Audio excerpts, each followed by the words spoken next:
बेहद के बेहद की परम परम परम महाशांति है, महाशांति है, महाशांति है। हमारे चारों ओर परम प्रकाश एकदम दूध जैसा वातावरण, वायुमंडल बना हुआ है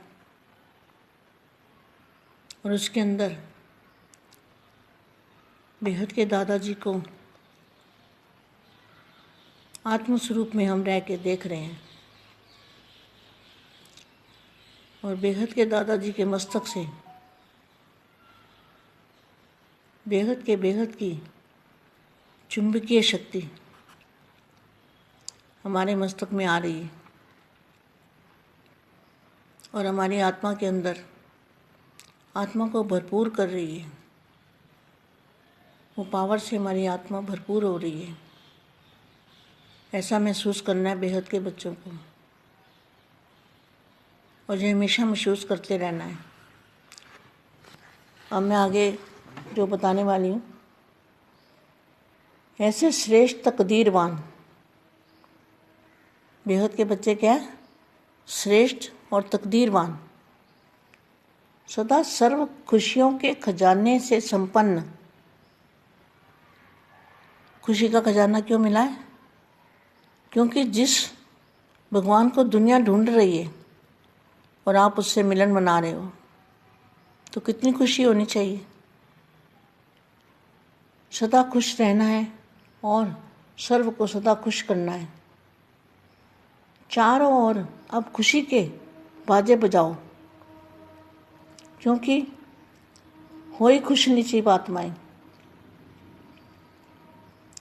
ऐसे श्रेष्ठ तकदीरवान, सदा सर्व खुशियों के खजाने से संपन्न, सर्व को सुख का रास्ता बताने वाले, मास्टर सुखदाता, सदा सर्व के संकट मोचन, विघ्न विनाशक, ऐसी श्रेष्ठ आत्माओं को, बेहद की सेवाधारी आत्माओं को, बेहद की सेवाधारी माँ का याद प्यार और नमस्ते। आज मैं ये बता रही हूँ, आज मैं ये पढ़ रही हूँ जो वानियों के अंदर सबसे पहले लिखा हुआ है पेज पे, हेडिंग, जिसको सूचना भी कहेंगे। तो इसमें क्या लिखा है? अविनाशी और अनमोल खजाना इस वानियों में दिया हुआ है। अविनाशी और अनमोल खजाना इन वानियों के अंदर है। उससे मिलने वाले अपार सुख का हम कैसे वर्णन करें।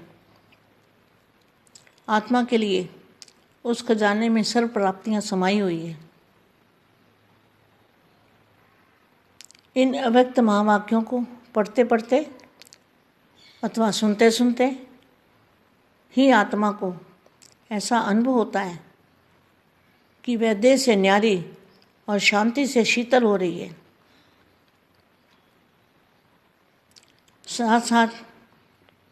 साथ ही साथ उसे यह भी अनुभव होता है कि उससे प्रकाश और शक्ति में वृद्धि हो रही है और वृद्धि होते होते उसकी स्थिति ऐसी होती जा रही है जिसमें उसे एक अनोखा हर्ष, उल्लास और दिव्यता का अनुभव हो रहा है।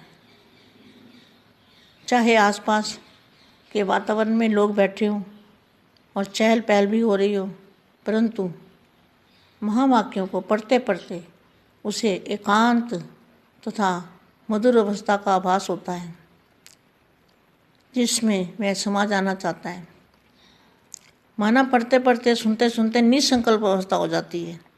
तो निसंकल्प अवस्था में आत्मा क्या चाहती है? बस मैं निसंकल्प अवस्था में समा जाऊं।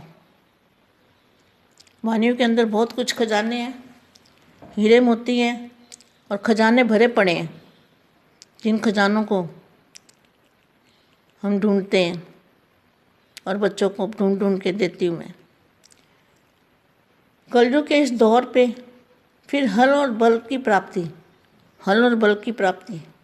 हल माना हर चीज़ का हल, कोई भी विघ्न हो उसका हल है इसमें, और बल भी मिलता है। तो कलयुग के इस दौर में माया का प्रभाव प्रबल है, परंतु निश्चित जानिए कि इन व्यक्त वाणियों में दुर्बल से दुर्बल आत्मा को भी इतनी शक्ति वरदान में मिलती है, वरदान की इतनी शक्ति का वरदान देने की क्षमता है कि वह माया के वार की सफलतापूर्वक रीति से सामना कर सके।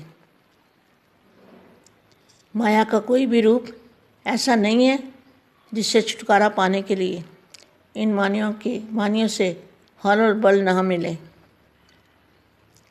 मनुष्य आत्मा के ऐसे संस्कार जिनसे उसे अशांति मिलती हो, इन व्यक्त वाणियों के अध्ययन से वो मिटने शुरू हो जाते हैं। इन वाणियों के अंदर इतना बल मिलता है।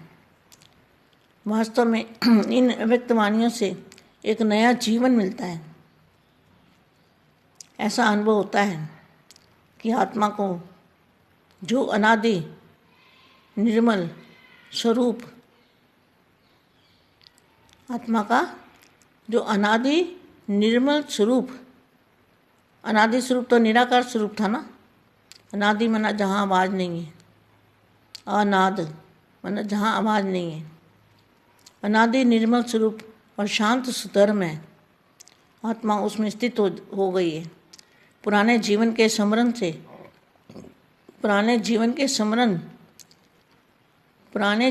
संस्मरण ओझल और अतीत में विलीन होने लगते हैं और नए स्वर्णिम सुमधुर स्वच्छ जीवन के स्मरण उभरने लगते हैं और आत्मा को ताजगी, तल्लीनता और तृप्ति मिलती है।